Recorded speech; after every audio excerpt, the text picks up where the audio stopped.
Bom dia a todos. Eu não sei se me ouvem. Muito obrigada pela vossa presença. Permitam-me que, ao iniciarmos esta nossa conferência, dirija umas palavras em especial aos nossos delegados da River Cities Platform que estão aqui presentes. I wish to especially welcome our River Cities delegates, starting with Agnieszka Vlazel, the President of River Cities. Hi, Agnieszka. And also the partners from 8 different cities like Gdansk, Warsaw, Vienna, Stockholm, Corfu, Rome. Am I missing someone? I hope not.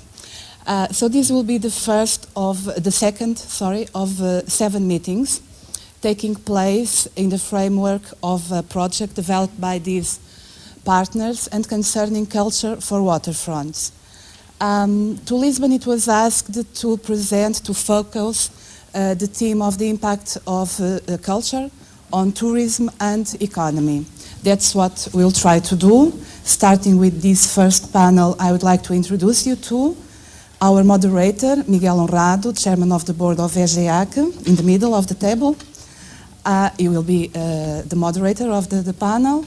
Then we have Simoneta Luz Afonso, President of Lisbon Municipal Council, Catarina Vaz Pinto, Councillor for Culture of Lisbon Municipality, Vitor Costa, General Director of Tourism Association of Lisbon, and Teresa Ferreira, Director of the National Tourism Authority.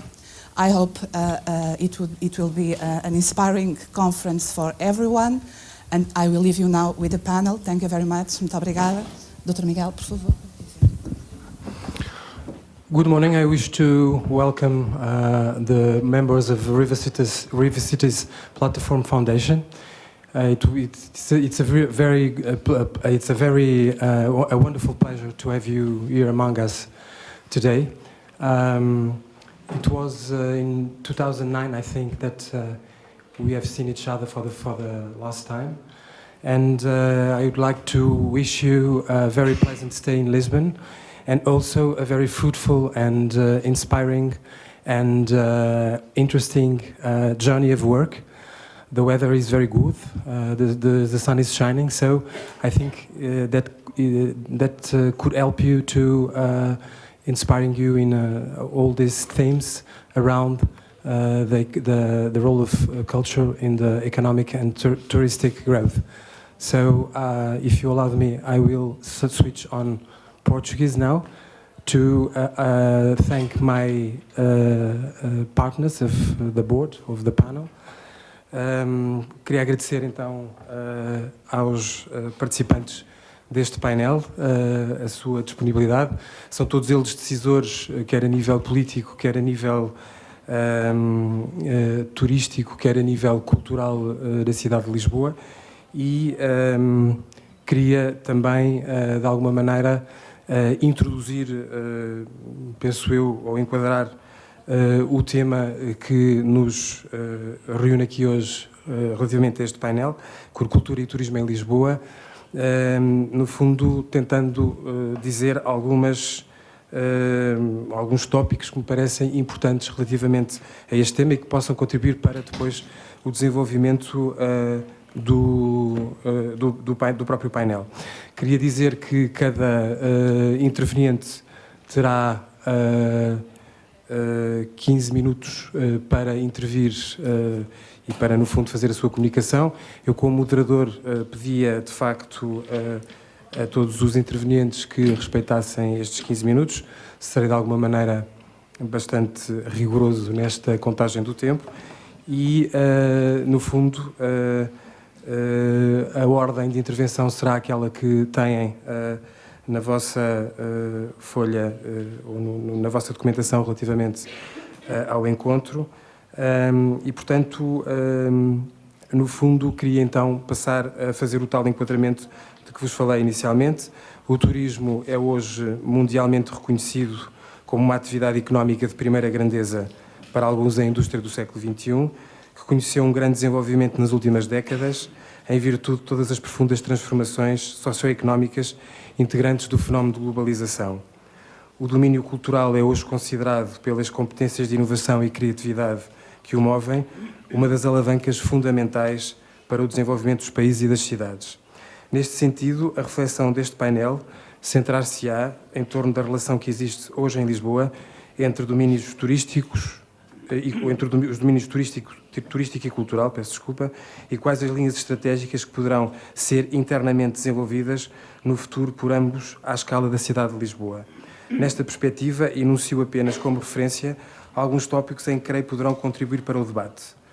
O primeiro tópico, como poderão contribuir de forma integrada estes dois domínios para a imagem de Lisboa e, sobretudo, para a construção de uma tão procurada e desejada marca nacional e internacional da cidade.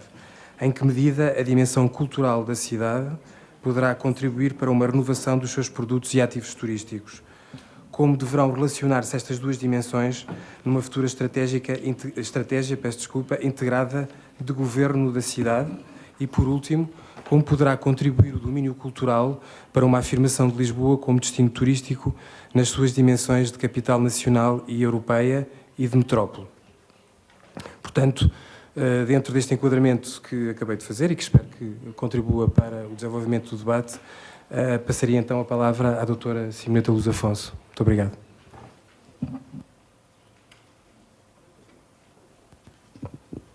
Muito bom dia a todos. Senhora Vereadora, senhores diretores da Câmara de Lisboa, senhora Diretora do Museu do Fado, da Casa Fernando Pessoa, de várias instituições culturais, colegas, conservadores de museu, conservadores de património e uma palavra muito especial, a special welcome to the members of the River Cities. I hope you will enjoy our River City. Ulisses, Ulissabona, Ulissipo, Lisboa.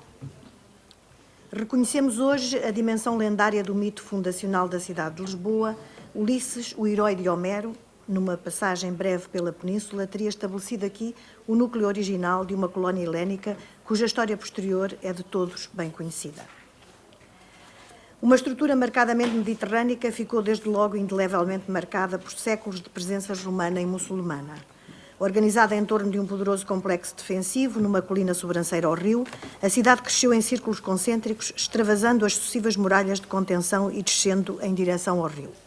Um dédalo de ruelas labirínticas, que continuaram a existir muito para além da fundação da nacionalidade, prosseguiu a imagem de um burgo meridional, mantendo até aos nossos dias um certo intimismo estrutural.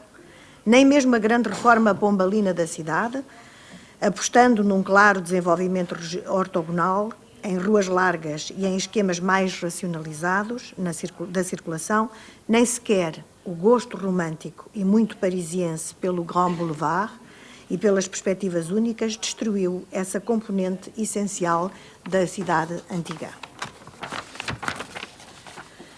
Mas não é apenas a sua caracterização morfológica que faz de Lisboa uma cidade singular. Existem em Lisboa sinais muito fortes de uma outra influência igualmente marcante que transforma Lisboa numa cidade verdadeiramente única no contexto europeu. Falamos, é claro, do Atlântico. Em nenhum local como em Lisboa se percepciona tão claramente o significado da caracterização do geógrafo Orlando Ribeiro para o país. Trata-se simultaneamente de uma presença física fortíssima e de uma influência cultural visível que deixou impressas as suas marcas ao longo dos séculos. Não só nos grandes conjuntos monumentais, que assimilam e reproduzem os modelos europeus da época, introduzindo, no entanto, as componentes distintivas que provêm do contacto com outras culturas, nomeadamente com o manuelino e mais tarde com o barroco, mas, sobretudo, naquilo que poderíamos caracterizar como o património difuso.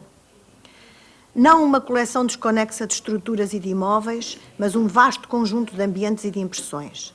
A visão de uma cidade constrói-se igualmente a partir de memórias sensitivas que lhe conferem sentido e unidade, na exata medida em que são elas que constituem os sinais da presença humana e da sua capacidade de transfigurar os sítios.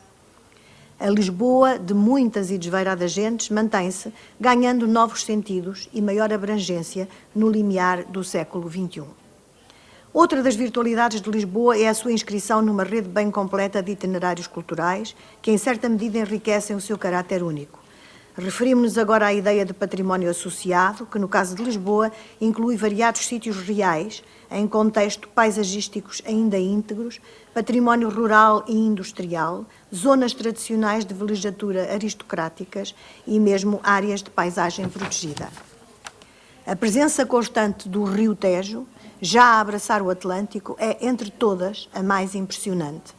Ecossistema de grande riqueza biológica, este magnífico estuário foi também o fator estruturante da cidade, moldando a sua paisagem e a sua imagem e o seu prospecto, condicionando a posição estratégica dos monumentos mais marcantes, unindo de forma talvez única as duas margens e proporcionando magníficas vistas de Lisboa. Encontrar nas circunstâncias próprias de cada cidade as mais-valias que a valorizam e que a distinguem é a única forma de as tornar competitivas. No caso de Lisboa, é na multiplicidade das suas componentes patrimoniais que reside a sua singularidade e é justamente esta visão de conjunto que é preciso ajudar a preservar. Porém, esta cidade em que o Rio Tejo tem um papel fundamental na sua gênese e que a identifica indelevelmente, viveu durante praticamente todo o século XX de costas voltadas para o rio, impossibilitando até a sua fruição pelos cidadãos e marcando o seu desenvolvimento urbano. As instalações e os equipamentos portuários, por um lado, e o caminho de ferro e a existência de uma entidade administrativa portuária, por outro, que inviabilizava qualquer veleidade de utilização da zona ribeirinha, fizeram com que Lisboa tivesse vivido praticamente todo o século XX de costas para o rio.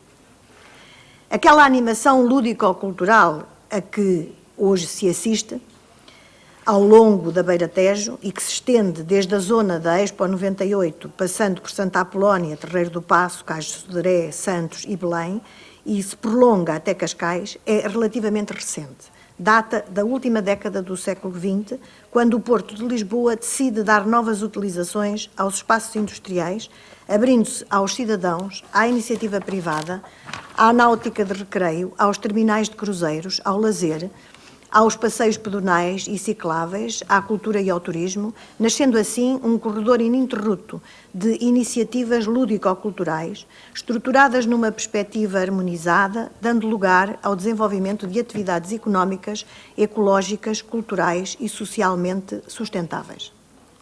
Simultaneamente, o eixo ribeirinho detém também a maior concentração de património histórico-cultural, especialmente na zona Ajuda-Belém, a Lisboa Ocidental, Torre de Belém, Mosteiro dos Jerónimos, Palácio da Ajuda, Igreja da Memória, Museu dos Coches, Centro Cultural de Belém, Museu da Marinha, Planetário, Jardim Tropical e Botânico, Padrão dos Descobrimentos, Museu da Eletricidade, Museu de Etnologia, Museu de Arte Popular, Palácio de Belém e respectivo museu, e a caminho da Lisboa Oriental, onde nos encontramos, ou do Parque das Nações, temos a zona monumental do Terreiro do Paço e o Centro Histórico, o Museu do Fado e a Alfama, a Madre de Deus, que alberga o Museu do Azulejo, o Palácio da Mitra e a memória das quintas de recreio do século XVIII e dos antigos conventos, Chabregas e Santos o Novo, entre outros.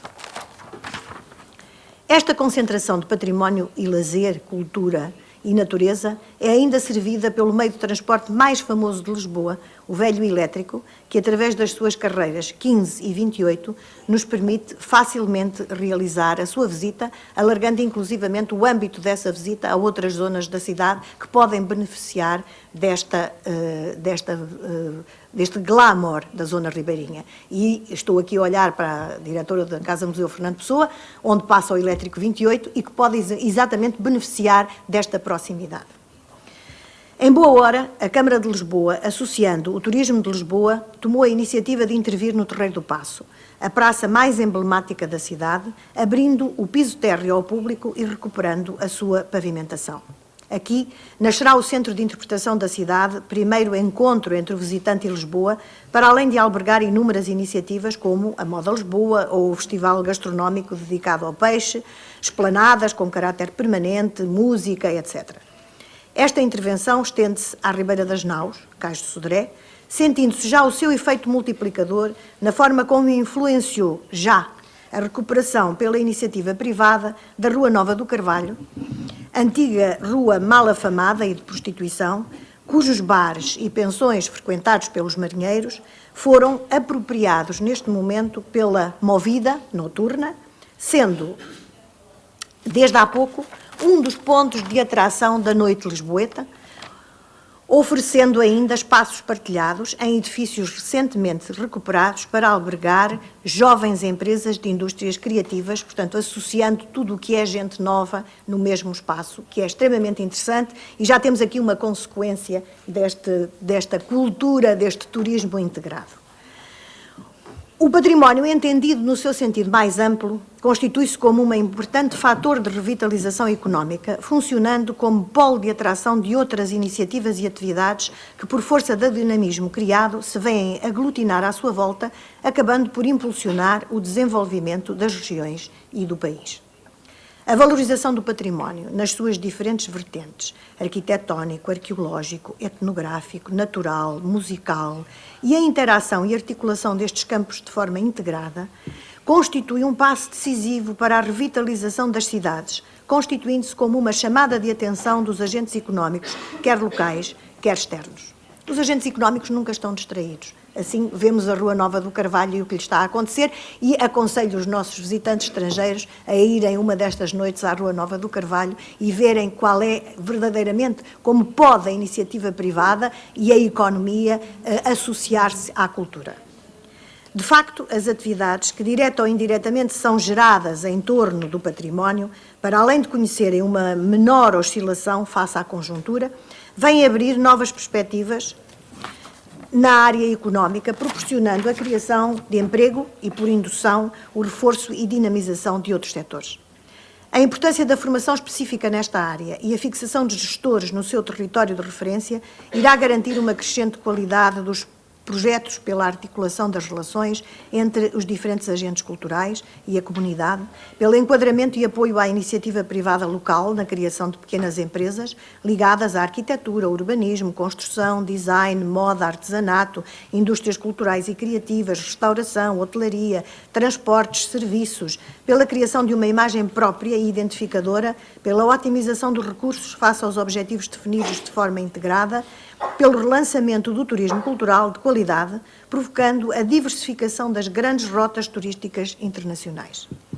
Os erros cometidos num passado relativamente recente na Europa e no mundo, em nome do turismo, têm felizmente servido para encontrar soluções criativas que diversificam a oferta. A compreensão e o registro dos valores reais da cultura lisboeta, uma boa articulação de todos os intervenientes no processo, o domínio dos mecanismos económicos associados a uma boa dose de criatividade e de bom senso, constituem a receita ideal para a criação de uma dinâmica própria da cidade que conduz à sua revitalização numa perspectiva de desenvolvimento sustentado que integra e valoriza as potencialidades do nosso património. Aquilo que se pretende não é a criação de artefatos ou, entre comas, cidades fantasmas, para consumo do grande turismo de massas, mas sim encontrar soluções individualizadas, criando aptidões para um turismo de vocação cultural. Como uma das indústrias do futuro, eu diria do presente, o turismo deve conseguir resolver o paradoxo essencial em que se funda. Ele continua a ser importante fonte de receitas e de desenvolvimento, mas pode condicionar ao mesmo tempo negativamente a ocupação do território e criar um desenvolvimento não sustentado dos centros urbanos. Moldar as cidades ou as regiões para o turismo constitui um erro que, mais tarde ou mais cedo, produzirá impactos muito negativos. Mais do que construir um mundo para o turismo, é necessário construir um mundo em que o turismo também tenha o seu lugar, mantendo sempre vivo o que de mais genuíno possuímos, encontrando o ponto de equilíbrio entre a modernização, as vivências mais autênticas e a adaptação necessária à procura turística. Muito obrigada.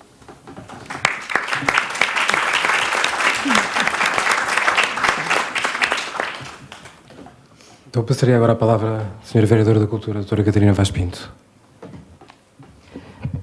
Muito obrigada. Boa tarde a todos. Boa tarde aos nossos convidados estrangeiros, membros da rede Riva Cities. Boa tarde a todos os nossos diretores responsáveis de equipamentos, boa tarde aos meus colegas de mesa, e quero dizer que é com muito agrado que estou aqui neste painel hoje, discutindo este tema que é tão importante no tempo em que vivemos, precisamente o tema do impacto da cultura no desenvolvimento turístico e económico. A verdade é que a cultura e o turismo sempre andaram, a cultura e a economia sempre andaram lado a lado. O turismo é uma história mais recente,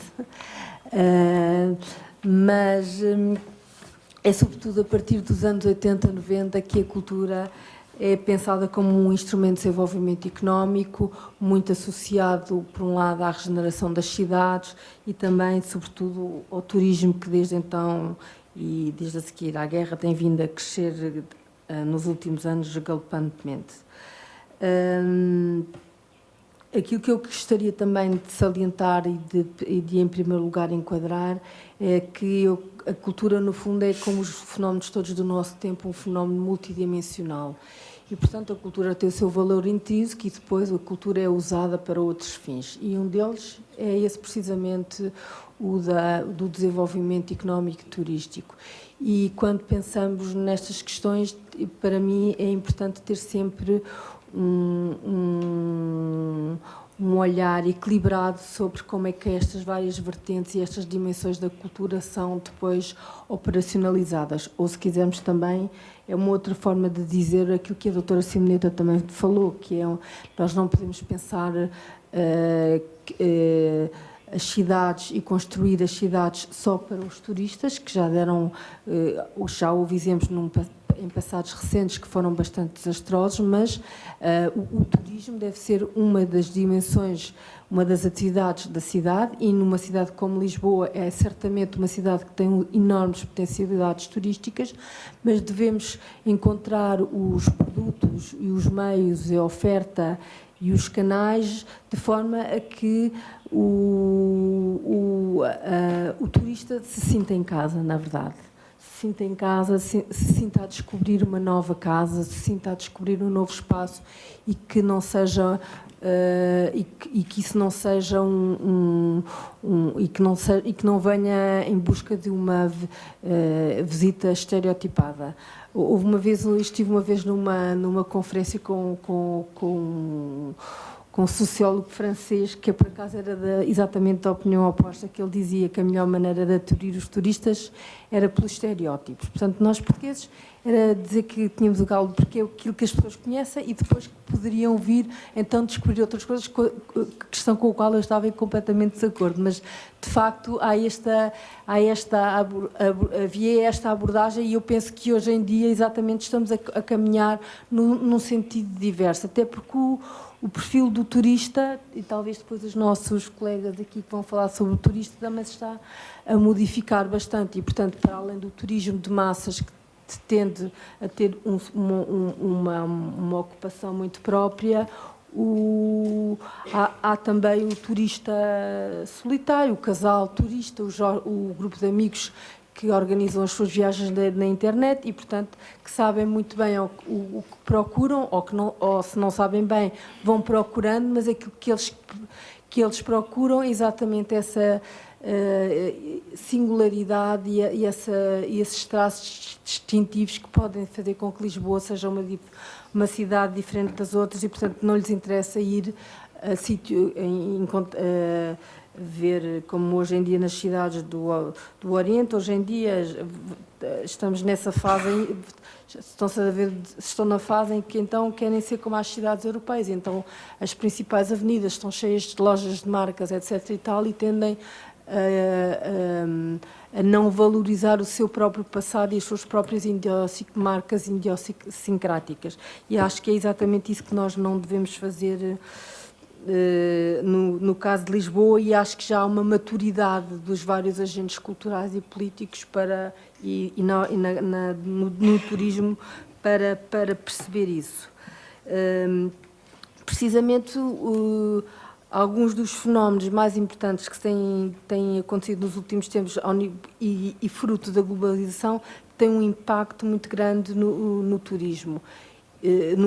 na cultura, e são precisamente a questão do turismo, porque há cada vez mais pessoas a movimentar-se, a circular de um lado para o outro, e também a questão da própria produção económica, portanto, porque os bens, tudo aquilo que é a economia e o sistema de produção económica tende a ser um sistema em que os bens produzidos incorporam cada vez mais uma dimensão cultural, simbólica, e, portanto, precisam de acervos e de recursos culturais para se tornarem, para a partir disso construírem como produtos com mais valias e capacidade de gerar rentabilidade. Não vou falar tanto sobre essa questão, mas também no próprio turismo, isso é um fenómeno muito presente, e nós temos, hoje vou falar assim genericamente, porque hoje à tarde muitos daquilo que eu falarei vai ser explicado em detalhe, mas, por exemplo, este projeto recente que o Castelo vai apresentar, que é o Lisboa Quem És Tu, que é um espetáculo multimédia, é precisamente isso, no fundo, é um objeto multimédia que tem um valor económico e que é feito a partir de recursos culturais, de imagens, de símbolos, de música, e é isso que hoje, e uma grande parte da economia, os filmes, tudo isso tende a ter uma importância cada vez maior e ter um peso cada vez maior na economia, e por isso também a economia é considerada a nível internacional um setor, a cultura é considerada um setor estratégico da economia, e vários estudos vão sendo feitos por várias organizações internacionais, não só a União Europeia, a Organização Mundial do Comércio, a OCDE, a Organização Mundial a UNCTAD. Portanto, há imensos estudos hoje em dia sobre a importância económica e as transações económicas ao nível da economia e da cultura, e esse é um dado com o qual nós temos que viver. E, portanto, aquilo que, por um lado, que eu acho que é um argumento que é muito valioso e que temos que usar, que é este lado do argumento económico, que é um argumento que a maior parte dos decisores percebem, entendem, e embora esse argumento deva ser usado com alguma parcimónia, de uma forma com algum cuidado, porque também isso na verdade é redutor e nem sempre é aplicado e é operacionalizado da forma mais conveniente e mais correta, e na verdade tende muitas vezes a reduzir, a tornar redutor o verdadeiro valor da cultura, que tem a ver sobretudo com uma dimensão mais humanista, tem a ver com a dimensão da memória, dos símbolos, dos imaginários, e portanto isso fica para trás em função de um valor económico que não é o mais importante e que não deve ser o que deve ser mais valorizado. Isto era uma pequena introdução à minha maneira de pensar estas coisas, e queria passar a dizer-vos também que estamos claramente conscientes que a cultura tem um papel fundamental no desenvolvimento da cidade, e que a cultura e o turismo têm que estar aliados têm que ser uns aliados neste campo, e que eu acho que é um campo de mudança e de, se calhar, daqueles poucos campos que para mim é óbvio que pode ser, quando estamos sempre a falar numa crise profunda e em falta de oportunidades, eu acho que este é um campo em que há oportunidades já. Acho que não as podemos perder. E, portanto, temos que trabalhar a sério nelas, ou nas condições para as criar. Aquilo que nós temos feito na variação da cultura, a esse nível, tem a ver com... tem tido várias vertentes. Uma primeira tem a ver com o estar atento também às mutações dos visitantes, quem são estes nossos visitantes, e estar atento a toda a informação que recebemos do turismo e, portanto, tentar perceber quem são aqueles que nos visitam. Por outro lado, trabalhando do lado organizativo, eu sou uma pessoa que a minha primeira abordagem é a partir do lado organizativo. Acho que organização e conteúdos, quando as coisas colam umas com as outras e estão as pessoas certas nos lugares certos, o sucesso dos projetos depende disso, depende da criatividade e do imaginário que se quer transmitir e depois da forma como nós conseguimos transmitir isso às pessoas. E, portanto, temos trabalhado bastante na reestruturação e na consolidação das instituições e dos equipamentos da nossa cidade, tentando dar-lhes o mínimo de estabilidade, apesar dos tempos conturbados em que vivemos, porque a estabilidade é muitíssimo importante para que os equipamentos possam fazer trabalhos de fundo. Só para dar uma nota, por exemplo, agora recentemente o Teatro Maria Matos ganhou um projeto de uma rede europeia de 9 teatros em que conseguiu ser líder, mas já o ano passado tinha concorrido e não conseguiu este ano, mas eu também atribuo muito esse prémio, no fundo, e essa distinção ao facto de haver, pronto, já 3 anos de trabalho profundo e de haver perspectivas e de haver um sentido de organização e uma rede de contactos que permite que estas coisas aconteçam desta maneira. Por outro lado, uma outra dimensão organizativa muito importante na qual temos trabalhado tem sido sobretudo ao nível dos museus da cidade. Nós criámos um grupo de trabalho para estruturar uma rede de museus municipais, que é um projeto que está em curso desde o primeiro dia desde março de 2010 e que está agora na fase da sua concretização e que tem por objetivo, por um lado, unificar todos os museus da Câmara, que são da tutela camarária, uns que já estavam sob a tutela da Empresa Municipal de Cultura EGA, como o Museu do Fado, o Museu das Marionetas e o Castelo de São Jorge, e, portanto, esses já estavam sob a tutela da EGEAC e agora vamos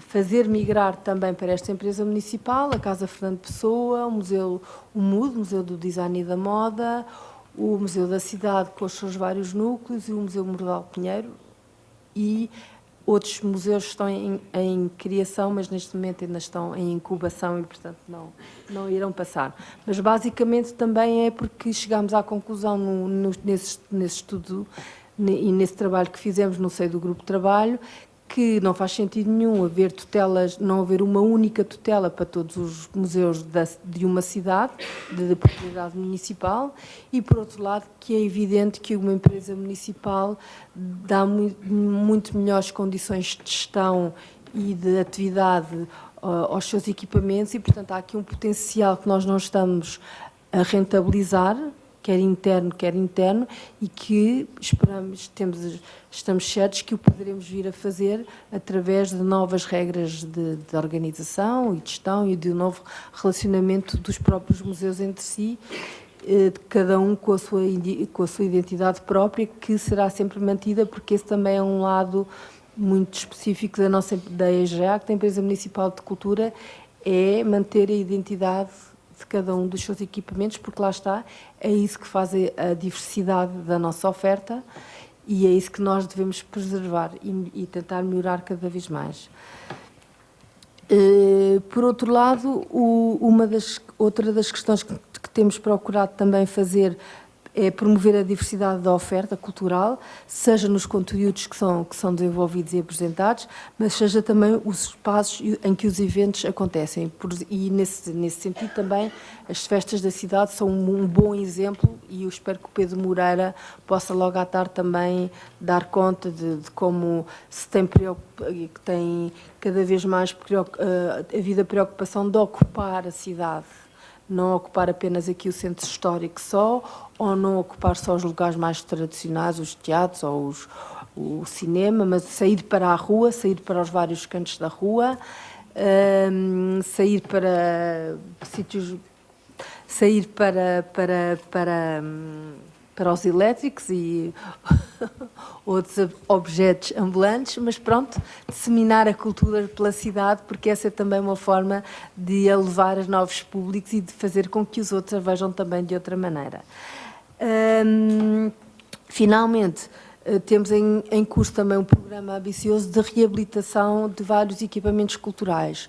Um aqui no eixo Castelo Terreiro do Paço, Portanto, o castelo propriamente dito já teve 2 operações de reabilitação, mas estamos a reabilitar o Museu do Teatro Romano, o Museu do Aljube, o Museu de Santo António, exatamente, e o Padrão dos Descobrimentos, e o MUD também vai precisar de ser reabilitado, uma vez que continua um museu ainda em construção. Mas, para além disso, a outra dimensão, já para acabar e, portanto, ser rápido, há toda uma outra dimensão do património imaterial e daquilo que é, de facto, específico de Lisboa. O nosso património imaterial, o fado, os nossos escritores, Fernando Pessoa, a Fundação Saramago, que vai abrir em junho, o nosso Santo António, também com a abertura do museu queremos dar uma outra projeção ao Santo António, a nossa cultura mais vernacular, as sardinhas, que hoje em dia têm um sucesso brutal nos meios, também, que é muito curioso ser um objeto tão, em si, uma tradição tão antiga, a de comermos sardinhas, de haver sardinhas em junho, e agora ter o sucesso que tem nos meios mais avançados em termos tecnológicos e tanta adesão garante o público e, portanto, e corresponde exatamente aos novos meios de participação e de co-criação. E é isso que eu acho interessante nestes concursos das sardinhas, e por isso é que o cito sempre em várias ocasiões, porque acho que tem a ver com isso, que tem a ver com o estímulo à criação individual de cada um dos cidadãos e à projeção que isso pode ter e também à coesão e aos elos de coesão que pode criar dentro de uma cidade, simplesmente através das sardinhas. Depois temos a preocupação de articular também com os outros agentes culturais na cidade. O programa dedicado à Andrés Gersmaker é crucial desse ponto de vista. Eu acho que deve ser valorizado. Vários teatros nacionais, municipais, festivais vão organizar a maior mostra que esta coreógrafa belga fez alguma vez fora do seu país. É um projeto com um imenso potencial também turístico. E também o programa Machado Castro, que vai começar com a reabilitação da estátua, mas que vai ter aqui no Terreiro do Paço, mas em que estamos em associação com o Turismo de Lisboa, com o Museu Nacional de Arte Antiga e com a Universidade Autónoma para fazer todo um trabalho de investigação, de divulgação sobre estes grandes escultores, e este programa, esta parceria, no fundo, chamar-se-á Machado Castro, Fama e Triunfo. E, portanto, também é uma ideia de agregar as pessoas, as instituições neste caso. E só queria finalizar dizendo que é por esse caminho que eu acho que é importante ir, ou seja, nós temos que cada vez mais trabalhar em rede, não só entre nós na Câmara, que não é muito costume, que é um trabalho que também é difícil, mas nós com as outras instituições da cidade, com outras instituições turísticas, nós com as outras instituições do Estado culturais, e acho que esse é um caminho para que e trabalhar e discutir os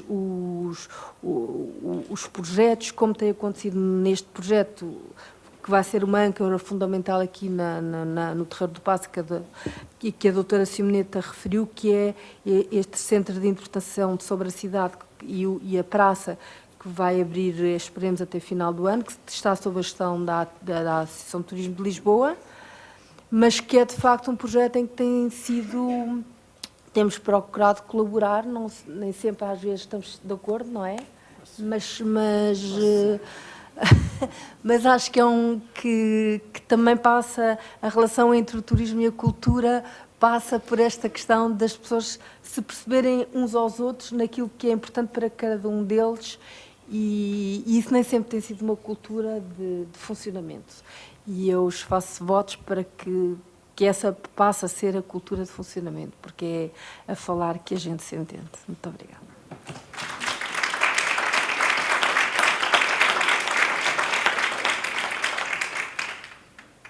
Passo agora então a palavra ao Dr. Vítor Costa, da Associação de Turismo de Lisboa.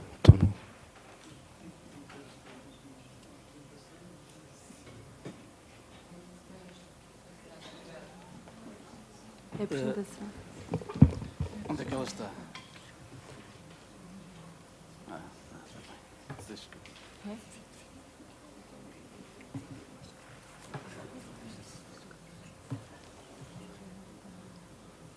Muito bem, obrigado.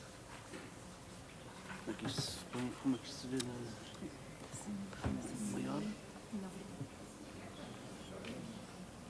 Por favor. Tem um ícone há bocado que eu vi que eles mexiam, não. Vou meter aqui em baixo. Ah, é outra a seguir, é outra. Muito bem. Muito obrigado. Antes de mais, agradeço o convite da EGEAC para participarmos neste evento. Desejo o maior sucesso para o evento. Cumprimento a mesa. Cabe-me a mim, naturalmente, fazer uma intervenção com um enfoque um pouco mais na questão da atividade turística, sem fugir, naturalmente, ao tema que está em discussão.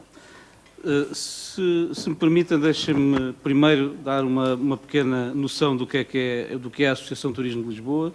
Provavelmente muitos conhecerão, mas outros não. Portanto, é uma associação de natureza privada, com cerca de 600 entidades associadas, públicas e privadas, tendo uma direção partilhada entre a Câmara Municipal de Lisboa e o setor privado, e um orçamento em 2012 de cerca de 16 milhões de euros, proveniente uma boa parte de receitas próprias, 37%, 28% de contratos com o Turismo de Portugal, 16% de verbas de jogo e 16% de um contrato de cooperação com a Câmara Municipal de Lisboa. Em termos de competências, temos 3 níveis de competências, uma mais profunda e mais antiga, que tem por objeto a cidade de Lisboa, depois uma competência um pouco mais alargada para os municípios da Grande Lisboa e, finalmente, na região de Lisboa, que inclui a cidade, inclui a Grande Lisboa, mas inclui um vasto território que vai de Setúbal a Fátima, temos competências para a promoção internacional. Uma outra nota sobre o turismo em Lisboa, neste caso estamos a falar, estes dados são sobre a área metropolitana e são dados da hotelaria. Para se ter uma noção da importância desta atividade, que é uma atividade essencialmente económica, com relacionamento com muitas áreas, incluindo naturalmente a cultura. Portanto, em termos de receitas de hotelaria, portanto, só nos hotéis, no ano passado, portanto, atingir um montante superior a 560 milhões de euros, correspondeu a uma subida relativamente ao ano anterior. O número de hóspedes na hotelaria, não são todos os visitantes, são aqueles que são registados na hotelaria, ultrapassa os 4 milhões, tendo uma composição mais forte de turistas estrangeiros, 2,6 milhões quase, e no ano passado um crescimento dos estrangeiros e uma diminuição do mercado nacional devido à situação económica que o país atravessa. Em termos de dormidas na hotelaria, nós atingimos 9 milhões no ano passado, sendo que os estrangeiros 6 milhões e meio aproximadamente, com esta estrutura de mercados que aqui está, que não vou estar em detalhe, mas o primeiro mercado foi a Espanha, que foi o único mercado estrangeiro que desceu, e depois Brasil, que é um mercado muito forte, com grandes crescimentos nos últimos anos, depois um conjunto de mercados europeus, França, Alemanha, Itália, Reino Unido, Bélgica e Holanda, e novamente o mercado extra-europeu, portanto os Estados Unidos. Na Associação Turismo de Lisboa, que tem as características que eu muito resumidamente referi, tem sido uma linha de intervenção fundamental o planeamento estratégico. É através dessas ações, da definição, da criação dos planos estratégicos, cujo primeiro foi aprovado em 1998 e tem sido sucessivamente até hoje, portanto, é aí que se procura promover a concertação estratégica e as ações comuns entre as diferentes componentes da Associação Turismo de Lisboa, que no fundo são as componentes relevantes para a atividade turística. O atual plano nós chamamos TLX 14 e vigora até 2014. Se me permitem, muito rapidamente, dar aqui algumas ideias sobre este plano. Primeiro, este plano tem uma ambição estratégica da região de Lisboa enquanto destino turístico. São três componentes. Contribuir para o aumento da competitividade turística de Portugal no contexto internacional, é a nossa contribuição para o todo nacional. Mas no conjunto nacional queremos consolidar a nossa cota de mercado, representamos cerca de 1/3 do turismo em Portugal e queremos reforçar o posicionamento perante cidades nossas concorrentes, aquelas que servem de benchmark, estou a falar de Barcelona, de Amsterdão, de Viena, de Madrid, etc. Bem, em termos de visão estratégica, depois eu terminarei com um slide que vai repescar este noutra perspectiva, mas nós procuramos para a marca Lisboa, que aliás devo dizer que, segundo indicadores que temos, numa boa parte dos nossos mercados, é a marca portuguesa mais forte que a marca Portugal. E, portanto, nós procuramos, mesmo assim, no novo período, que a visão para Lisboa seja composta de vários elementos importantes, alguns em que provavelmente sentíamos que já éramos mais fortes e outros que pensávamos que eram importantes para o nosso posicionamento. Estou a falar de vetores como a autenticidade, a capitalidade, o facto de sermos a cidade capital, a atratividade, as sensações que provoca, a sofisticação e modernidade. Muitas vezes este elemento é deficitário na percepção de alguns dos nossos clientes. A dimensão humana é uma diferenciação grande relativamente a outras cidades, que são mais agressivas para as pessoas. Relevâncias históricas únicas e diversidade de experiências. Adiante, veremos como é que os consumidores nos entendem. E, portanto, daí resulta a nossa proposta de valor, a visão estratégica que estamos a tentar e que faz parte da nossa linha de comunicação no exterior. Eu não vou aqui estar em pormenor, vou deixar a apresentação e se depois alguém quiser, na fase das perguntas, poderei detalhar um pouco mais. Daqui, este plano traça-nos alguns objetivos fundamentais, que são 3 objetivos. Primeiro, crescer em quantidade, mas crescer em valor. Portanto, ou seja, crescer, digamos, de uma forma portanto, que não seja exagerada, e penso que não temos esse problema em Lisboa, por enquanto, pode vir a acontecer no futuro, mas, portanto, haver um crescimento, mas um crescimento que não seja apenas quantitativo, mas que também se traduza em mais economia, portanto, que seja mais rentável. Por outro lado, trabalhar para qualificar a experiência do visitante, portanto, melhorar a experiência, a sua percepção de um destino e de uma oferta diversificada. Foi aqui dito que há destinos que apostam em criar cenários para turistas. Nós pensamos que isso é contrário àquilo que o próprio turista, especialmente aquele que é o nosso target, portanto, procura. Os turistas não procuram aquilo que é igual em todo o lado, procuram naturalmente aquilo que é diferente, tendo que ter algumas coisas comuns, como é óbvio. E o terceiro, aumentar a notoriedade do destino turístico. Bom, um outro aspecto, só para sublinhar, aqui assim que temos uma estrutura de mercados importante, e eu já referi o que aconteceu ano passado, e verificamos que os nossos mercados estratégicos são Espanha pela proximidade e o Brasil pelo potencial que tem. Depois temos um conjunto de mercados prioritários, essencialmente na Europa, e alguns mercados potenciais que ainda têm uma relevância pequena, mas que podem ter um potencial grande. Falo de Rússia, Polónia, República Checa, Hungria. Em termos de produtos, daquilo a que nós chamamos de produtos turísticos, portanto, nós temos essencialmente uma estrutura composta por 3 produtos estratégicos, que são city breaks, portanto, as pequenas visitas de cidade, que cada vez são mais importantes e é o produto que tem maior crescimento e maior potencial. Depois temos o Meetings Industry, que é o turismo de negócios, conferências, congressos, incentivos. Lisboa tem aqui um excelente posicionamento, é top 10 da ICA nos últimos 10 anos, a ICA é a organização internacional que estabelece estes rankings, e o touring, que é um produto que implica uma deslocação por vários pontos, seja na região, seja no próprio país. Depois temos outros 2 produtos que são prioritários, mas não estratégicos. E temos algumas motivações transversais a estes produtos.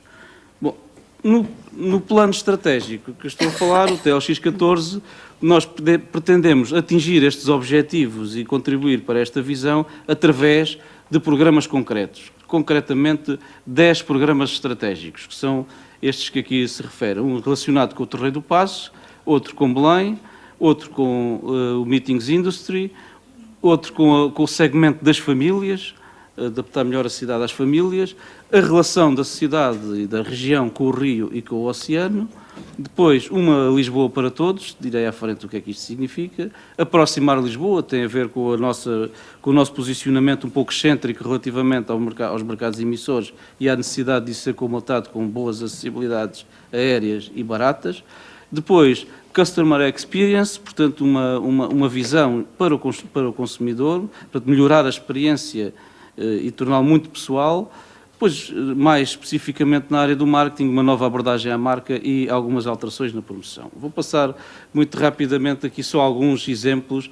No caso do Terreiro do Paço, já foi falado pela Sra. Vereadora, pelo Sr. Presidente da Assembleia Municipal, algumas iniciativas em que nós colaboramos com o município, que são iniciativas que têm a ver com este programa. Portanto, o Terreiro do Paço portanto, é uma praça fundamental e, portanto, a intervenção a fazer reforça a capitalidade, que é um dos elementos importantes, contribui para a requalificação da nossa zona histórica. Um outro, que temos o desejo que venha a acontecer, o mais depressa possível, será iniciar, portanto, uma intervenção em Belém para potenciar a oferta cultural de Belém, que tem, de facto, uma concentração enorme e também uma dispersão relativa e uma falta de coordenação dos vários intervenientes. Depois, o novo patamar para a Meeting Industry e Lisboa Destino para Famílias são questões mais técnicas. Na parte da relação do Rio com o Tejo, faz parte, enfim, do tema desta conferência. Nós pensamos que aqui há muito a fazer, de facto, já muito foi feito também, mas o aproveitamento deste casamento entre a cidade e o Rio é, de facto, fundamental. Neste programa que nós chamamos Uma Cidade para o Turismo, uma Lisboa para Todo, temos, por exemplo, potenciar o aproveitamento do património histórico e cultural para atividades turísticas, quer para o acolhimento de eventos, quer reconversão, quer, em alguns casos, para unidades hoteleiras, espaços museológicos, para exposições, portanto, realçando a importância da afirmação turística do destino, mas também o usufruto de experiências diferenciadoras, portanto, através destes equipamentos culturais ou patrimoniais, portanto, melhorar a experiência do turismo. Portanto, das outras já falei e, portanto, não vou estar em detalhe. Finalmente, eu tenho aqui 2 ou 3 diapositivos para partilhar que têm a ver com esta questão não filosófica, embora as questões filosóficas e estratégicas tenham que ser discutidas e permanentemente e concertadas, mas sob o ponto de vista mais prático, não é? O turismo e a cultura em Lisboa. Primeiro, eu há pouco disse que nós temos 3 produtos estratégicos.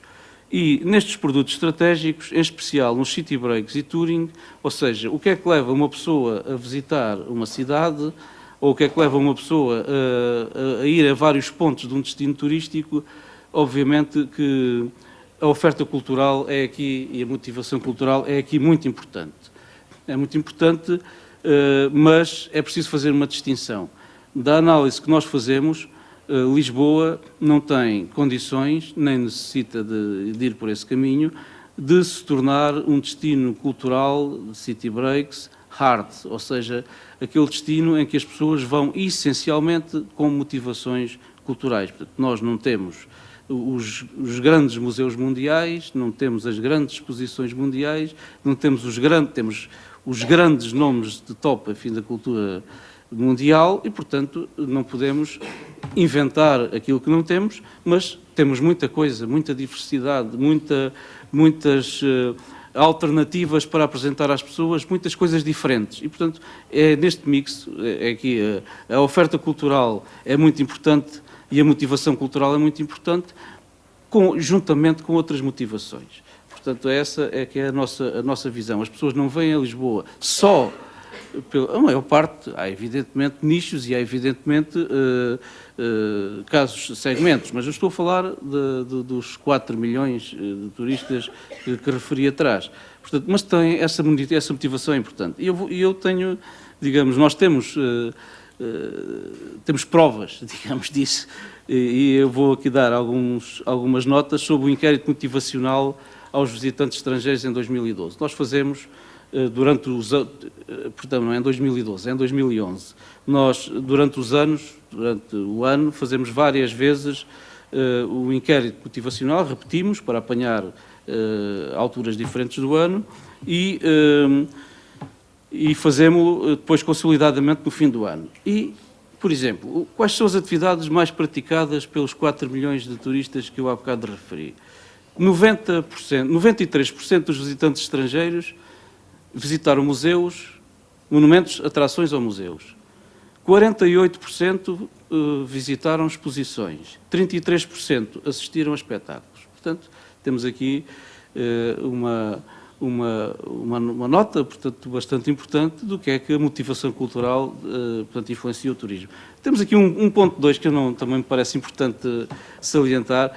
O que é a segunda coisa mais importante que as pessoas fazem? É passear a pé em Lisboa. É uma cidade amigável para as pessoas, comparada com aquelas de onde normalmente vêm.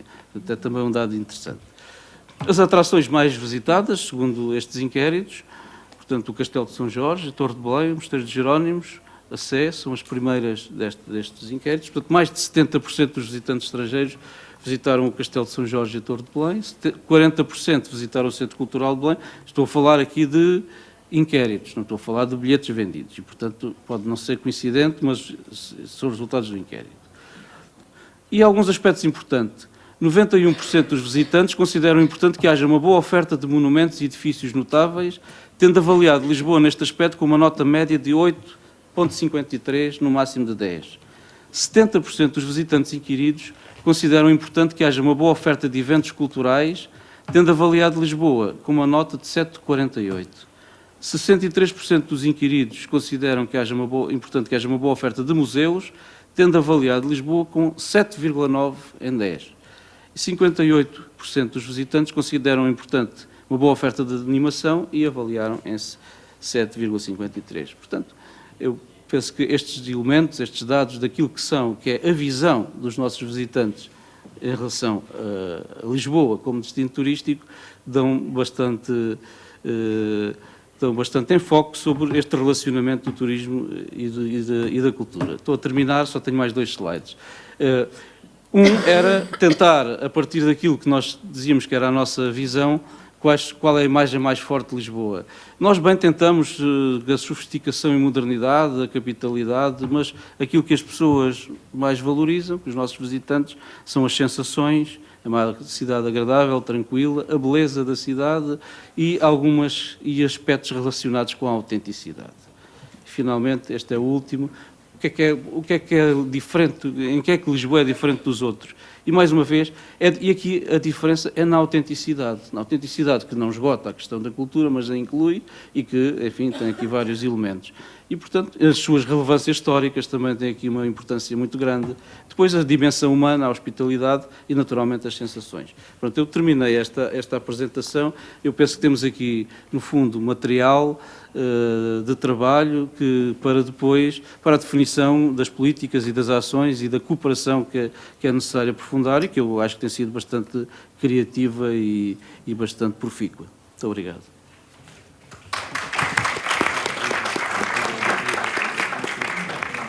Muito obrigado. Passo então agora a palavra à doutora Teresa Ferreira, a quem agradeço mais uma vez a sua presença. Obrigado. Boa tarde. Queria, em nome do Turismo Portugal, agradecer este convite que nos foi formado, enfim, cumprimentar os presentes, uma saudação especial aos convidados internacionais que temos entre nós. Eu não vou falar especificamente de Lisboa, porque, enfim, sabia à partida que os anteriores oradores fariam isso melhor do que eu, mas tentarei identificar aqui algumas matérias que se cruzam com o tema deste painel e desta conferência e que, no fundo, enfim, vão um pouco ao encontro daquilo que foi referido anteriormente. E começaria por... Eu vou ler, vou tentar não ser muito chata. Começaria por referir alguns dos desafios que os estudos relacionados com a identificação das mega-tendências do turismo para o século XXI referem. Um deles, o desenvolvimento de produtos temáticos para os mercados-alvo será dirigido para um dos 3 E's: E de entretenimento, E de emoção, E de educação. O desenvolvimento da imagem do destino, posicionamento e branding vão tornar-se cada vez mais importantes no marketing do turismo. O desenvolvimento de um turismo sustentável vai ter uma importância crescente, associada a clientes cada vez mais conscientes ambientalmente. O perfil tendencial das férias é no sentido de uma duração mais curta, mas períodos de férias mais frequentes. Do ponto de vista do território, as pequenas e médias cidades ganham uma importância crescente como repositórios de valores e vivências diferenciadas, mas complementares dos centros urbanos e como potenciais receptores de polos das indústrias criativas. Em complemento destas grandes mega tendências e do ponto de vista do perfil do turista, as tendências são no sentido dos clientes serem cada vez mais informados e exigentes, com maior diversidade de motivações, acabamos de ouvir isso mesmo em relação a Lisboa, focalizadas nas experiências e nas atividades criativas.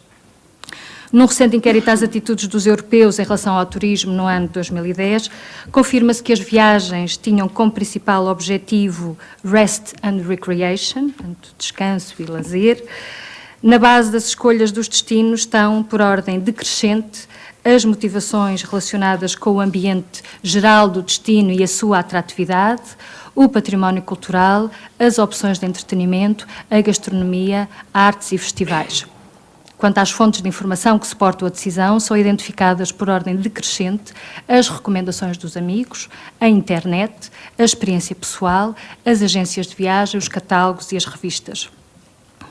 Portanto, confirma-se que do lado da procura, a importância das motivações associadas à cultura e à vivência nos sítios, não bastante para tal ter museus e monumentos abertos. De facto, a experiência associada à fruição do património cultural tem que estar suportada em conteúdos distintivos que demonstrem uma gestão sustentada dos recursos e suscitem um envolvimento direto dos visitantes, criando emoções. É crescente o interesse por experiências culturais diferenciadas, nas suas expressões materiais e imateriais, associadas à descoberta do caráter do território, contemplando a arquitetura, o espaço público, a gastronomia ou as festividades regionais. A singularidade alia-se à sofisticação, sem com isso escamotear o que é genuíno, no tradicional e na contemporaneidade. Estima a Organização Mundial do Turismo que o mercado do turismo cultural representa cerca de 40% do total de viagens no mundo. O turismo cultural é um dos produtos turísticos com mais potencial de crescimento, prevendo-se que atinja cerca de 20% do valor total das receitas turísticas nestes anos mais próximos. Na Europa, o turismo cultural também representa uma motivação primária na ordem dos 18% das viagens de lazer realizadas pelos europeus, representando 44 milhões de viagens de uma ou mais noites. O turista deste segmento tende a fazer uma estada média nos respectivos destinos e estima-se um gasto médio diário na ordem dos 110 euros. Quanto ao produto City Break, também particularmente relevante para Lisboa, os dados disponíveis indicam, enquanto motivação principal da procura, existirem cerca de 34 milhões de viagens internacionais para a Europa ano, representando 14% do total de viagens de lazer realizadas pelos europeus. 68% das viagens são de mais de 4 noites e o gasto diário numa viagem deste tipo poderia variar entre os 60 e os 450 euros. Lisboa é o principal destino de city break do país, competindo com outras cidades europeias que acolhem na ordem dos 4 milhões de turistas, como acabamos de ver. Também se consolidou, como também o Vítor Costa referiu, no top 10 das cidades do mundo mais atrativas para turismo de negócios. E, portanto, neste destino de cidade, que é também complementado com a sua área envolvente de vários municípios, a oferta cultural assume, na sua, enfim, abordagem mais lata, diria eu, assume particular importância no seu posicionamento competitivo. Assim, que desafios se identificam para o turismo cultural? A necessidade de organizar a oferta em eixos temáticos e que sejam estruturantes, criar e recriar produtos que multipliquem as viagens e fidelizem a procura, e, portanto, que não se restringam a uma única viagem ao destino, de enriquecer a experiência dos turistas através da qualidade dos conteúdos apresentados e da interatividade suscitada, de garantir a opção, a adoção de padrões de qualidade em toda a cadeia de valor do produto. Que atuação devem os destinos turísticos prosseguir, desenvolver itinerários distintivos suportados nos seus fatores de autenticidade, reforçar a diversidade da sua oferta, potenciar propostas de programação e um calendário de eventos ajustados a diferentes públicos-alvo, não esquecendo os espaços públicos, como também aqui já se referiu, para além da programação dos próprios equipamentos culturais, incentivar e apoiar a valorização turística do património material e imaterial, apostar num standard de qualidade de serviço envolvendo todos os agentes que interagem com os turistas durante a sua estada, concertar estratégias de promoção no plano nacional e internacional. Também o crescente acesso à informação por via das tecnologias eleva os graus de exigência e competitividade a que a oferta cultural de cada país fica sujeita. Neste sentido, é fundamental saber bem comunicar a oferta existente nos canais adequados e junto dos públicos-alvo prioritários e de forma concertada, de modo que as diferentes mensagens e propostas reforcem e não divirjam no posicionamento da imagem do destino de Portugal. Os desafios colocados ao financiamento da oferta cultural, tanto numa ótica da intervenção física como da programação, exigem o desenvolvimento de parcerias a que o setor da cultura e do turismo não podem estar alheios, e o caso da ATL é disso um bom exemplo.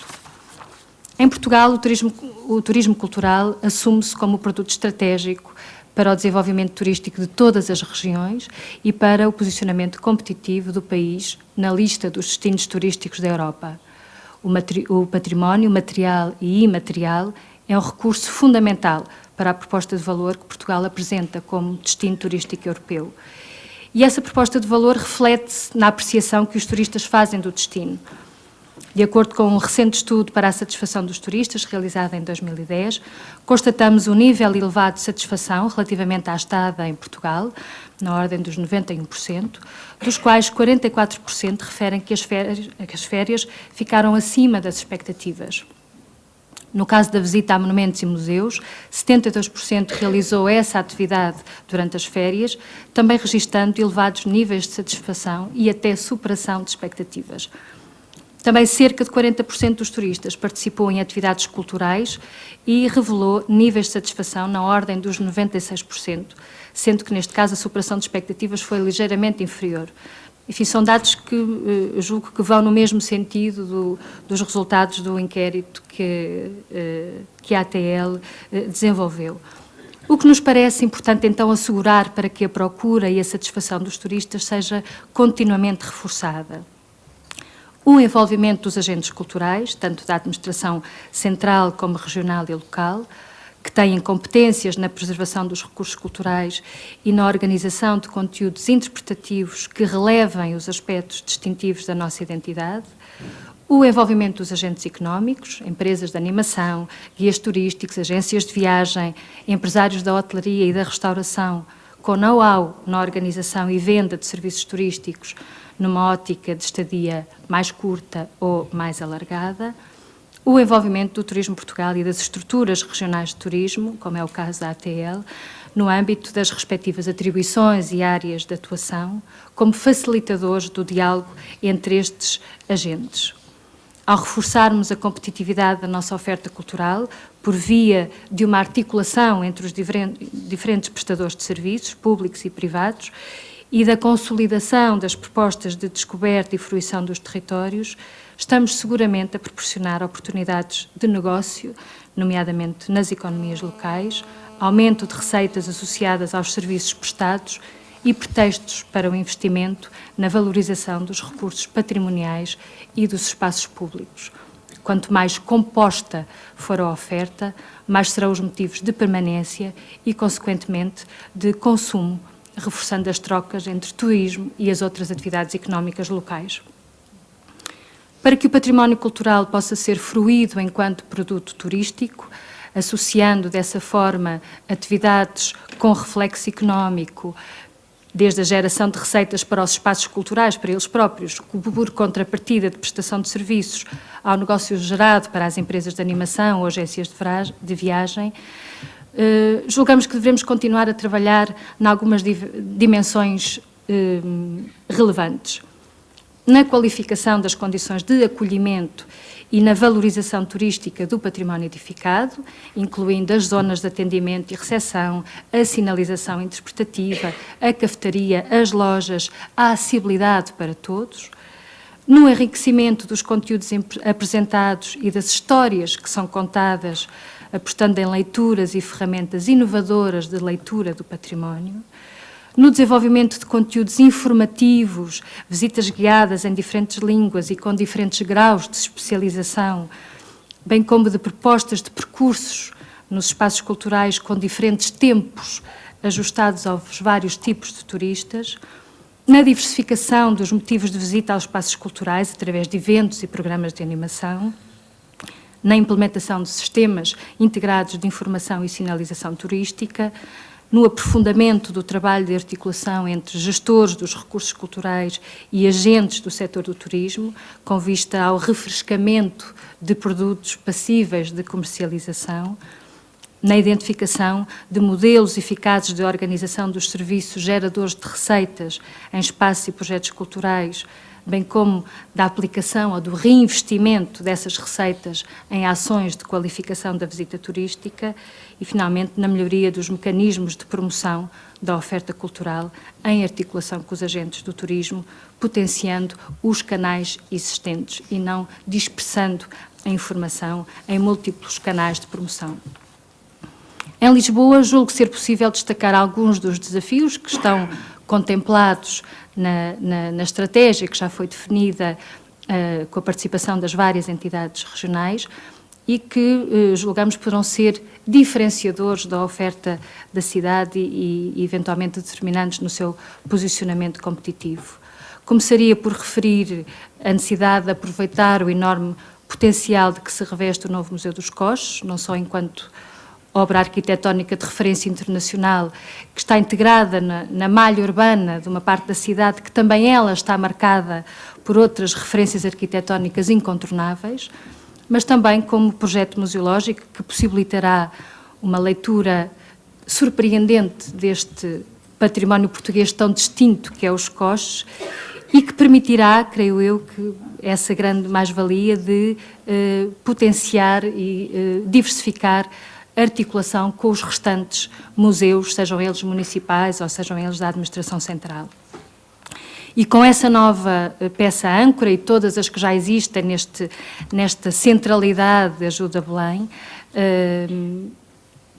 creio que é um desafio conseguirmos que este conjunto de serviços culturais, comerciais, sinalização, animação, possam convergir numa oferta integrada aos turistas, agilizando e enriquecendo a fruição de todos os espaços e equipamentos e podendo ser até um projeto piloto, um projeto modelo de organização e promoção da oferta turística da cidade, replicável noutras centralidades da cidade. Apostar na valorização das experiências gastronómicas em Lisboa, do restaurante Michelin à Esplanada da Baixa, do restaurante de autor à tasca tradicional, de forma a reforçar o seu contributo na avaliação positiva da estada, quer pela qualidade do serviço, quer pela genuinidade da oferta proporcionada, porque a gastronomia é também património cultural e material, dar consistência à oferta criativa da cidade, dotando-a de um fio condutor de leitura que permita aos turistas percepcionarem a sua contemporaneidade fundada na identidade e nas referências culturais portuguesas, aproveitar o potencial do segmento de cruzeiros, apresentando uma cidade capaz de proporcionar uma oferta cultural temática, diferenciadora, por contraponto aos city tours generalistas e apressados. Em conclusão, o último parágrafo, a transformação dos recursos culturais em produto turístico, gerador de resultados económicos, exige um trabalho concertado entre todos os agentes para atuar nos 4 momentos decisivos da viagem: na escolha do destino, na preparação da viagem, na fruição da viagem e na memória e na partilha da viagem. Portanto, o investimento na qualificação dos serviços prestados em cada um destes momentos, que vão desde a disponibilização de informação atrativa e de propostas de experiências nas ferramentas online, até à qualidade de acolhimento no destino, terminando em estratégias de fidelização, propiciará melhor retorno económico para os agentes dos recursos culturais, que poderão ver incrementada a procura dos seus serviços específicos e também para os agentes privados, nas suas diversas áreas de negócio e para as economias locais. Turistas seduzidos, satisfeitos e, se possível, com expectativas superadas, serão seguramente melhores clientes, mas também melhores divulgadores do destino Portugal. Obrigada.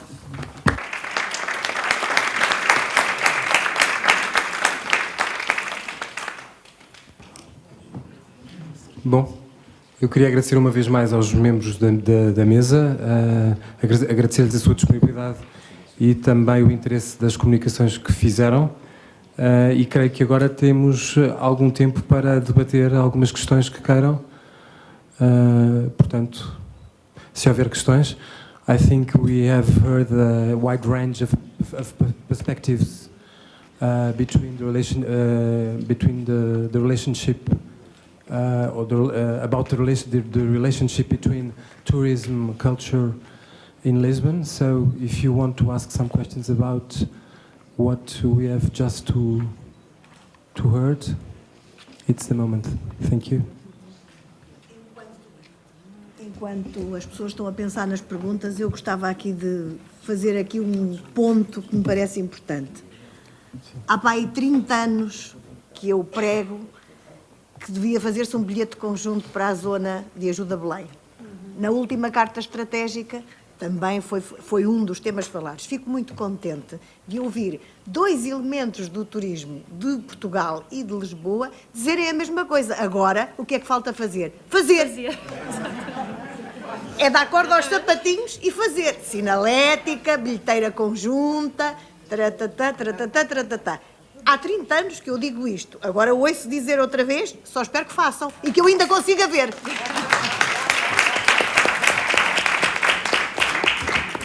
Desculpa, mas não resisti.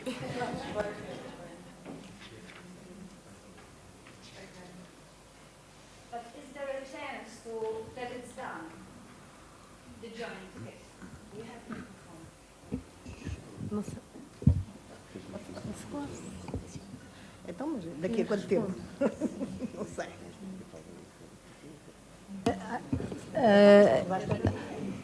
Ainda há uns meses atrás já tivemos já uma primeira reunião para exatamente tratar dessa questão do eixo Belém Ajuda e do bilhete conjunto e de outras iniciativas. Entretanto, depois o governo caiu e portanto, eu estava precisamente aqui a sussurrar com o Dr. Vítor Costa que era agora o momento oportuno de voltar a tratar do assunto, até porque o Museu dos Coches voltou a rearrancar, está a arrancar, enfim, não é um equipamento da Câmara, mas de facto, assim como a promessa relativamente à Casa Fernando Pessoa, que temos que fazer sem falta até da sinalética de Pessoa, não só da casa propriamente dita, mas a sinalética Fernando Pessoa na cidade, que é fundamental também. Não.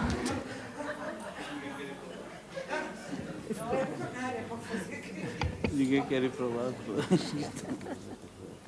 Penso que um dos grandes problemas da cidade é a sinalética. Esse é um dos grandes problemas. Também é outro assunto que cheira mal. Já se disse, tornou-se a dizer, cadê a sinalética? Não há. Continua a não haver. Realmente é lamentável que venhamos aqui continuar a dizer as mesmas coisas há anos e elas não acontecem. Comecemos por uma pontinha, por favor. Há outra questão interessante, que seria utilizar os dois grandes meios de transporte usados pelos turistas, o 28 e o 15, com a Carris, já que se fala tanto de parcerias, isso foi outra proposta da nossa carta estratégica, é criar um bilhete, as pessoas compram um bilhete entram e saem quando quiserem para ver o património. E, portanto, isso passa a ser uma espécie... Porque hoje em dia cada vez há mais turistas que vêm sozinhos, deixemos-nos de histórias de pacotes e não sei o quê. E, portanto, isso era uma maneira de os grandes eixos do património favorecerem os mais pequenos, como a Casa Fernando Pessoa, como o Museu da Marionete, como o Museu do Fado, e alargar o seu âmbito de ação, permitindo às pessoas que entrem e saiam do elétrico. Não tirando de todo o público português do elétrico. Só que aos turistas que entram e saem cobram um bilhete. Eu já disse isto à Carris. Ficaram a olhar para mim, out of the blue. E então espero que um dia também aconteça e que eu ainda consiga ver. Esse bilhete já existe. Olha, eu não tenho conhecimento extraordinário. Eu ia só sobre isto, só uma observação. Pelo menos nós temos uma pequena contribuição. Nós temos um cartão de Lisboa, que é o Lisboa Card, que é gerido pelo Turismo de Lisboa. Vendemos 80 e tal mil ano passado, já não é tão pouco como isso, e que é exatamente um cartão que os turistas compram, os turistas ou quem quiser comprar, e tem direito a usar os transportes da Carris e do metro durante aquele período e entrar gratuitamente numa série de museus e em outros com descontos. Portanto, não, mas é as duas coisas, dá para as duas coisas. Mas também há o bilhete da Carris e metro para um dia. Os dois elétricos fornecem essa possibilidade de ter um grande património de Lisboa, entrar e sair na mesma linha. É outra coisa, ainda é outro produto. É interessante. Eu dou a palavra agora à doutora Cristina Leite. Sim.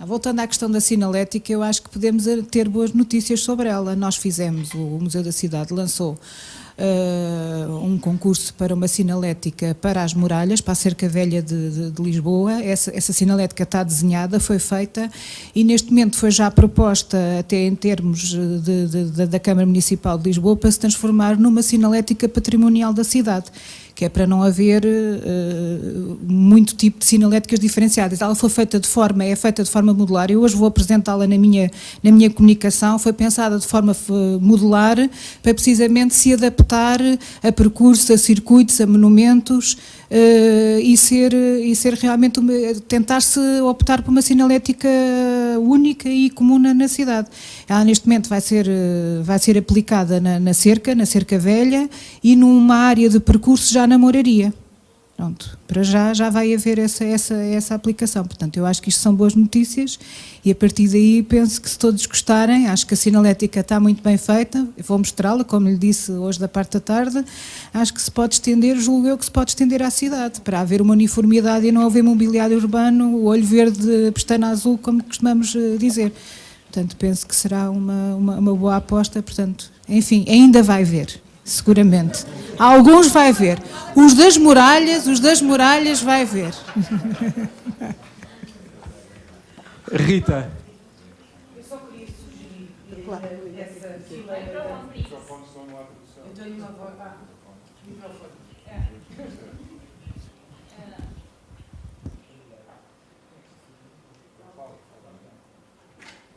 Só queria já agora sugerir nessa fileira da sinalética e com tanta gente influente aí, que seria importante ter, como em muitas cidades que visitamos, sinalética nos transportes públicos para os equipamentos culturais. Eu, pelo meu lado, tenho feito por isso, trabalho num museu e tenho falado com... Infelizmente agora parece que as administrações da Carris e do metro não é, vão cair outra vez, portanto, mas espero que isso não seja desculpa para estarmos parados e, portanto, pedia-vos também que ajudassem nessa tarefa que é que portanto, a Carris, o metro, que possam sinalizar os equipamentos culturais estarem sinalizados, estarem indicados. É uma coisa bizarríssima isso não acontecer. Obrigado.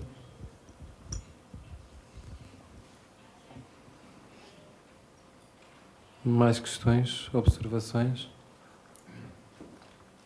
Our friends of River Cities platform.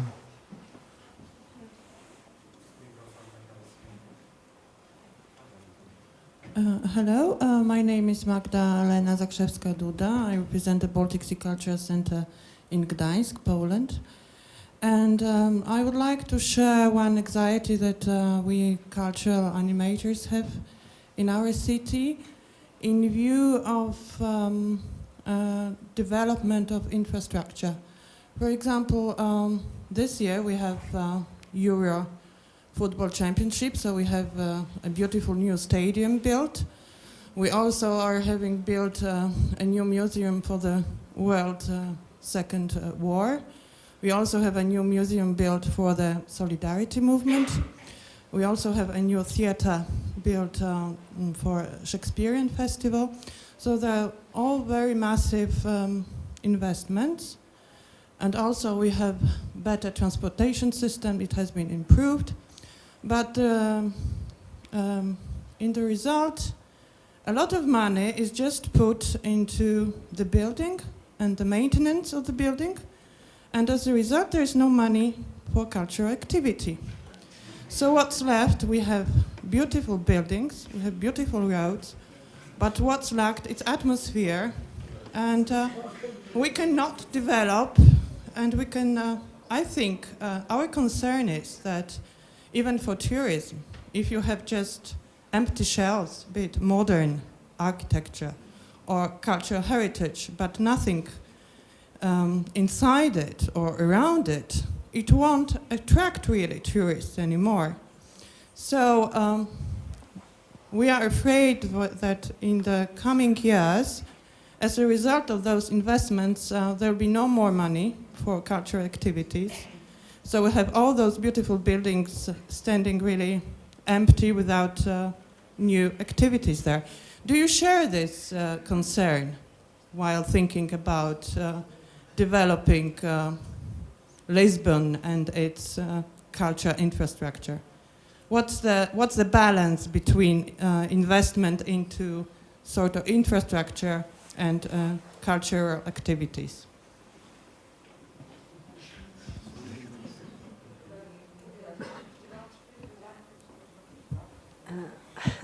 No, I think it's a common problem concerning some equipments. There are some projects that haven't been well planned in terms of its whole sustainability. And sometimes we have the same problem, and we try. Not all we have. I can say we have not such a catastrophic situation, and that's why, for instance, also because of all these changes between that are occurring in between culture, economy, tourism, we in the culture sector, I think we are going through a path that in many occasions we can get much more private money for our cultural activities. Although I don't defend that the public money shouldn't exist. No, it has to exist, and it has to guarantee the main function of the equipment, but that there are many creative opportunities for developing this kind of contents and sharing projects with private, and this is a new way of thinking how the whole system will work. And so that's why one of the main reasons why we want, for example, that the municipal museums all go to the enterprise, because in the enterprise it's much more easy to be creative in this kind of sense. And this is how the world is working. And the truth is that also companies and business are starting to think differently towards culture, and we have to change. I think we have to change also our relationship we have to have a parity relationship and not this thing of you gave us the money and you order, or you know, it has to be a constructed relationship. And in that way, I think I hope we will get to solve some of the problems that are still there, and everybody is every day more conscious that when you build any kind of equipment, you have from the beginning to think of the sustainability of the equipment. And when we talk of sustainability, it is not only it's artistic sustainability, is social sustainability, it's financial sustainability. You have to look at it as a whole. And but yes, you're not the only one in Poland that have some. We also have some stadiums, for example, football stadiums that have been built, and then now they don't have any use, or a beautiful pavilion made by Cisa Vieira, architect Cisa Vieira, that has no use for many years. So we have also many theaters all over the country that was built by European money, and they don't have contents nowadays. So there are beautiful buildings, but without contents for the moment. Yes, I would like to ask. My name is Martin Meyre. I come from Ostend, Belgium, which is a partner in the River Cities platform. And the last speaker mentioned that there should be greater access to new technologies. Now, that's an issue that in Ostend we are also wrestling with. And I would like to know how Lisbon actually solves this big problem or this task. Could you give some examples?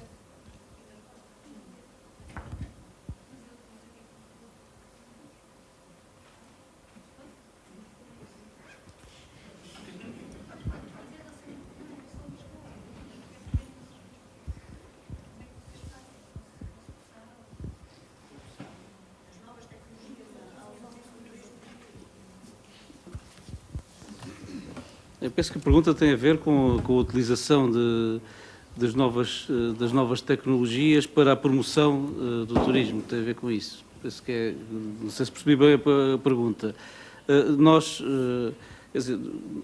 temos que partir daquilo que são as tendências e o paradigma que os turistas atualmente têm e que é muito diferente daquilo que era há 5 anos ou há 10 anos atrás. Portanto, as pessoas, enquanto há uns anos atrás as pessoas organizavam as suas viagens em função de operadores turísticos, de outros prescritores e, portanto, tinham atitudes mais passivas. Hoje as pessoas são, digamos, o poder, o centro está no consumidor. Portanto, o consumidor é que decide, é que partilha as suas experiências com os outros, nas redes sociais, decide na internet, é exigente, mas exige a mesma qualidade ou mais por menos dinheiro. Portanto, isto é o paradigma do turista, especialmente do turista de cidade e também nos outros destinos. Portanto, quando nós fazemos a promoção, temos que nos adaptar a esta realidade e, portanto, não faz sentido, por exemplo, fazer grandes campanhas de promoção em meios tradicionais. Nós, por exemplo, em Lisboa, as campanhas de publicidade que fazemos são todas na internet, com exceção de pequenos nichos em que há para o turismo de negócios ou para o golfe, por exemplo, em que há meios muito específicos. De resto, as campanhas são todas na internet e são todas, portanto, que é mais barato e mais eficaz, e utilizando as ferramentas também que vão aparecendo. Portanto, isto torna a comunicação, por um lado, mais fácil, mas também mais exigente, não é? Porque a questão da partilha e do poder de estar neste momento na mão do consumidor é que é decisivo. Portanto, do nosso lado, nós fizemos essa evolução e em termos de valorizamos menos os meios tradicionais de parcerias com operadores turísticos, participações em feiras, material promocional impresso, são coisas que são muito caras, que ainda utilizamos, mas privilegiamos mais outros meios de comunicação. O nosso plano de promoção está todo, o exemplo claro é esse da publicidade, em que de facto é toda feita por meios tradicionais, por meios online. Não sei se era este o tipo de resposta que queria.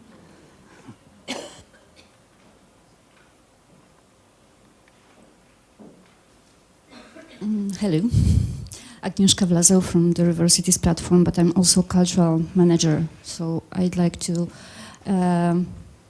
share the thing that I always share when I'm in Lisbon, and I'm really sorry to share it again, but I've been to Lisbon 3 times, 2005, 2009, and now 2011, and 12, 7 years now. Okay. And when I look at the city from the perspective of the river, of course, river cities, it's my interest, but also from the perspective of culture and art. And what I always see when I'm here is the Plaza de Comercio, I hope it's the right name that I used, is always under construction. So I cannot go to the river. Okay, so my question is, when I have to come to Lisbon to be able to go from the city center to the river without Plaza de Comercio being under construction, and then because I walked there yesterday and I wanted to go to the river, but I couldn't, or couldn't easily. But then I noticed the mood that I haven't noticed before. Maybe it wasn't there, or maybe I don't know when you opened it, the Museum of the Design.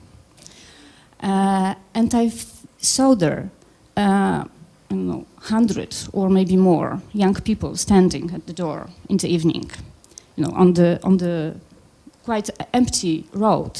Then the museum is there, and big group of young people standing there.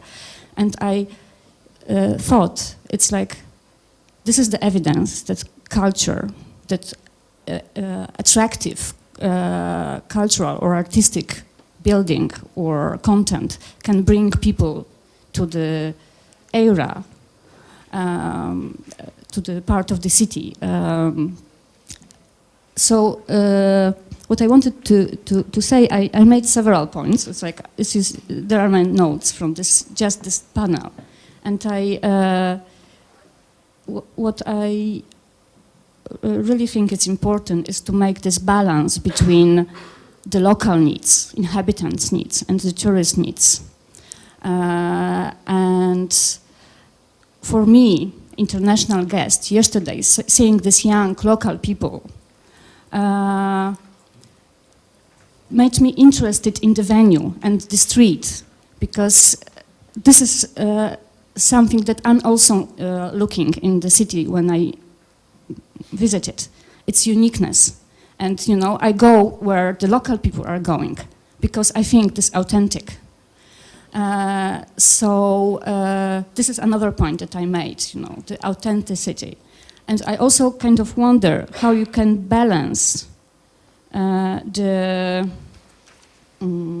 this need of having unique experience with these designed products that are, you can go to Lisbon and see this, and this. And you can see it in the internet, and you can have the experience like everybody has. Instead, I prefer to strengthen the local culture, because then, for us international guests, it will be really the authenticity and, the reason to come to Lisbon instead of going to Madrid. So it's like my reflection. But the question was, when Plaza de Comercio will be able to walk through?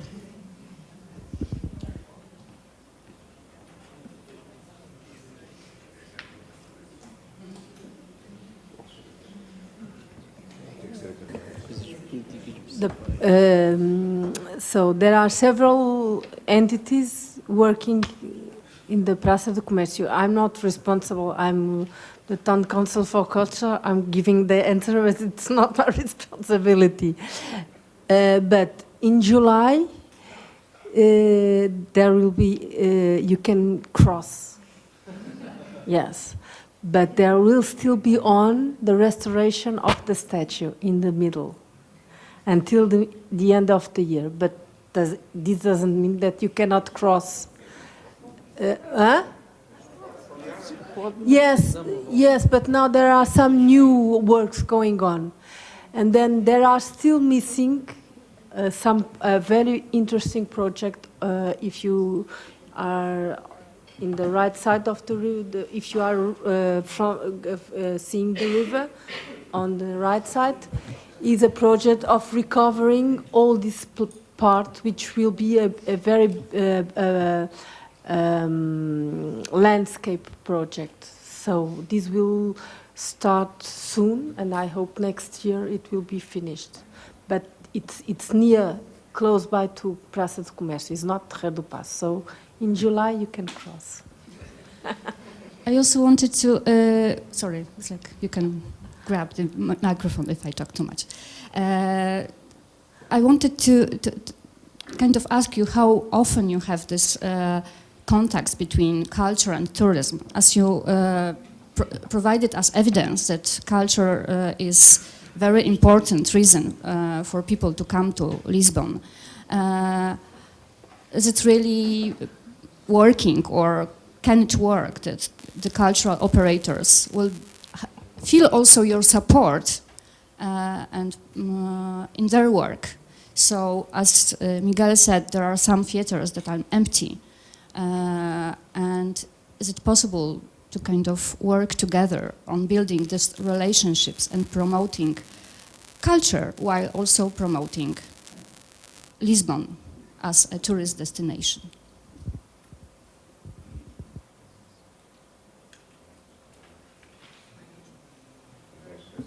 Só queria fazer duas observações. Primeiro, para dizer que não é original em relação àquilo que procura quando vai a uma cidade.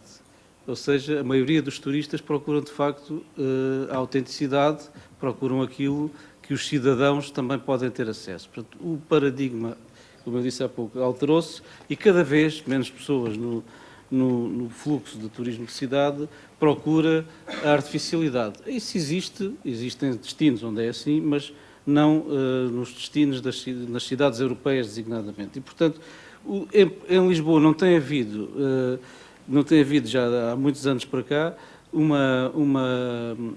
digamos, duas intervenções em conflito ou em concorrência. Por um lado, fazer coisas para turistas, fazer coisas para cidadãos.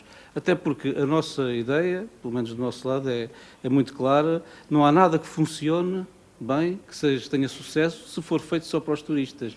Portanto, não é possível.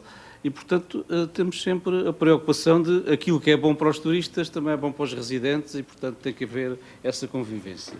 Relativamente à questão da compatibilização, no nosso caso, eu, no princípio da minha intervenção, mostrei um slide. Portanto, nós temos, no seio da Associação de Turismo de Lisboa, temos 600 associados e, portanto, o setor cultural também está, os equipamentos também estão nossos associados e, portanto, também fazemos de alguma forma esse cruzamento logo no interior da própria associação. E depois, no diálogo com as instituições, eu e a senhora vereadora, praticamente todos os dias, ou dia sim, dia não, ou trocamos um mail ou falamos, portanto, sobre coisas que têm a ver com o turismo e com a cultura.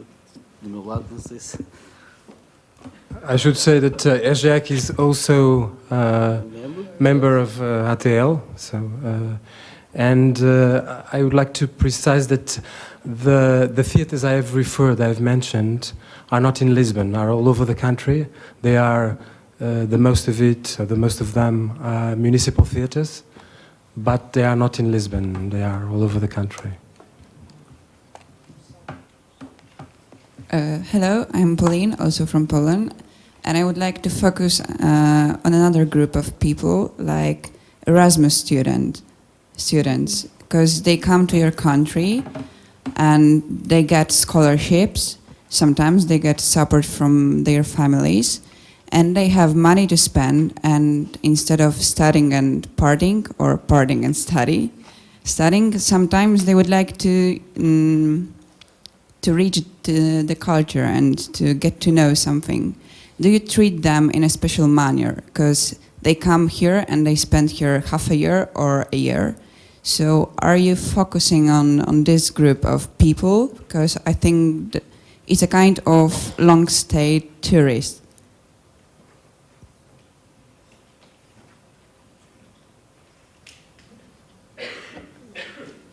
In fact, in Lisbon, we have a very large community of Erasmus students, but we don't have a special. We haven't until now been working very precisely with this precisely target. I think it's a very important one, and we should improve this area of our work. May I join something the university does? The university has a program, a whole program, very complete program, which gives the students the knowledge about the city and the perspectives of what to see, where to go, and so on. So the universities where they are integrated do it, and when they arrive, they make a symposium of 1 or 2 days to make them acquainted with the city they are going to live on. And there's a very interesting private project. Many owners of old houses in old quarters of Lisbon, and some of them decayed quarters, rebuilt those buildings to receive students, which is very interesting for the life in the city. And I give you an example in Intendente, which is a very decayed place.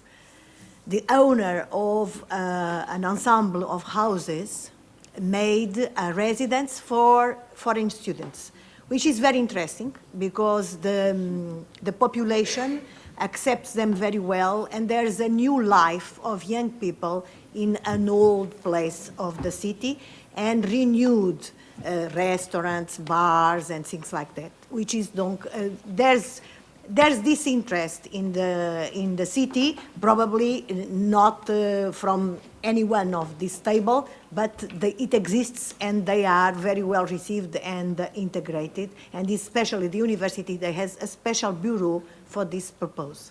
Thank you. Okay, so we should stop now. It's lunchtime, I'm afraid. So we can continue on afternoon. Thank you very much.